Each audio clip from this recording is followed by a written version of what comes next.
عطيت فلوس وعطيت اللي جايبه واش كندير ليه؟ هضري. يا سيدي حنا بغيناه وما حنا فيما ناكلو خانز وكحل وهدو الخوت تاع الكوت. هاد الشيء راه ما بغاش، راه خاص المسؤولين اللي كيقولوا القايد يجي وكيقولوا الشيخ ونقدم وكيقولوا نقدم ويقول لك بغيت لاكارت خاصهم نقدم دوك يبانو يهدر لينا، ماشي جابوا لينا المرض دوك وحطوه لينا كنديروا ليه. خاص داك اللي شراو بغا يبيعو كيتاو على الفلوس حتى حنا يتاو لينا كون ديال هادشي اللي فيه.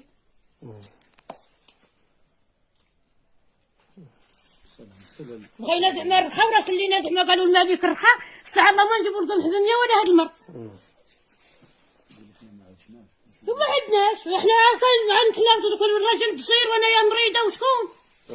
والراجل بصير راه قاعد يقول انايا مريضه راني عندي الكواغ تاع الدواء السكاير عم فوق الروس وثلاث قاسمات اللي قد القاسم ونزلوا العباد الله باش بغينا نشريو هاد الديك دوك باش بغينا نشريو هاد الحب اللي رسلينا ولد عليه هادشي كذا. شد الخناشي بجد شد الخناشي. شاريه 4000 ريال. وراه خمسه دوك 500 من الجو 500 من فوق الشاب 40 اللي جابها لينا بالفرنك. هاكا قولي اللي جايبها لينا راه بالفرنك باش جايبها لنا من تماك. قال لك لا ما تمشيوش تما وتاثروا لا كارت ها لا كارت باش يبان لنا لا كارت. الله يرحمه.